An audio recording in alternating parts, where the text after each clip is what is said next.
Assalamualaikum warahmatullahi wabarakatuh.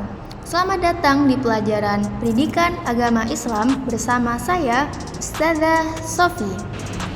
Nah, sebelum kita mulai pelajaran, alangkah baiknya kita awali dengan berdoa terlebih dahulu. Berdoa dimulai. A'udzu billahi minasyaitonir rajim. Bismillahirrahmanirrahim. Raditu billahi rabba wa bil islami dina wa bi Muhammadin nabiyyan wa rasula. Rabbi zidni ilma warzuqni fahma. Amin. Izin memulai ya anak-anak. Kalian tahu nggak sih bahwa seorang imam di agama Islam bukan hanya pemimpin di dalam sholat, tetapi juga seorang yang bisa menuntun dirinya selalu dalam kebaikan, juga menuntun atau mengajak orang lain dalam kebaikan ataupun amal soleh juga. Nah, Rasulullah SAW pernah bersabda bahwa kelak orang-orang yang soleh itu akan masuk ke dalam surga bersama para nabi dan imam yang adil. Artinya apa anak-anak? Ada yang tahu? Oh, belum tahu. Oke, Ustazah lanjut ya. Artinya, setiap dari kita itu bisa mendapat surga dengan amal-amal soleh. Satu langkah kita menuju kebaikan, maka kita juga telah menapaki satu tangga menuju surga. Semakin banyak langkah kita, semakin mendekat pula kita dengan surga.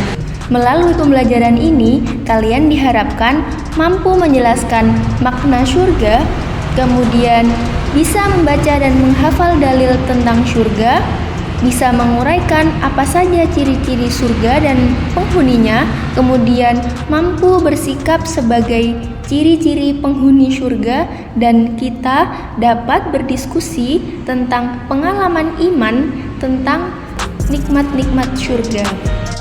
Sekarang coba dilihat di papan tulis. Ada yang bisa menebak itu gambar apa? Yang bisa langsung tunjuk tangan ya. Ya, Raina, gambar apa itu? Ya, benar sekali, surga. Beri aplaus untuk Raina. Ya, surga.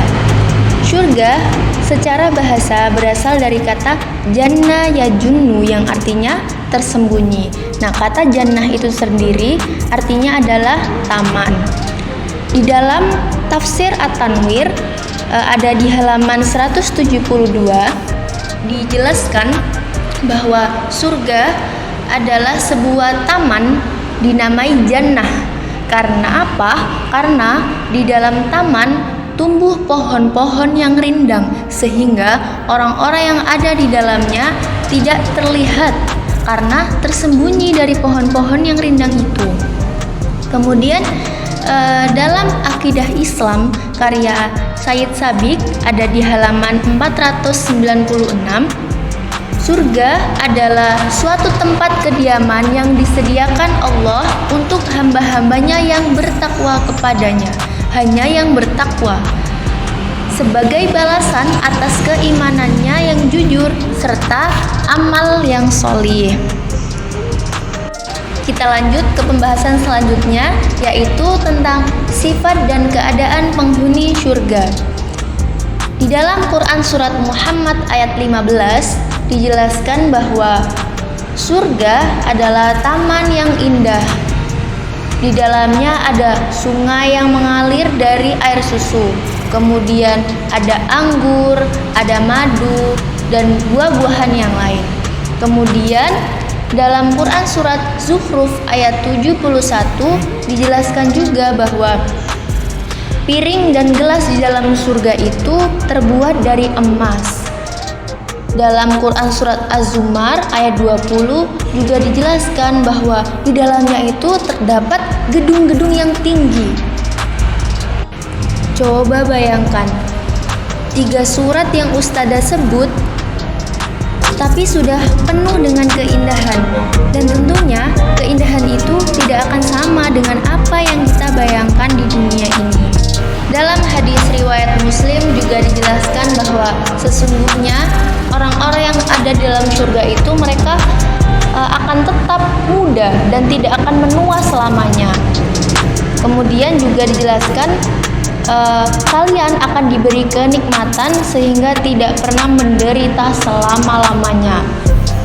Nah, tentunya kebahagiaan-kebahagiaan yang telah disebutkan tadi harus kita upayakan dengan istiqomah selalu di dalam jalan kebenaran.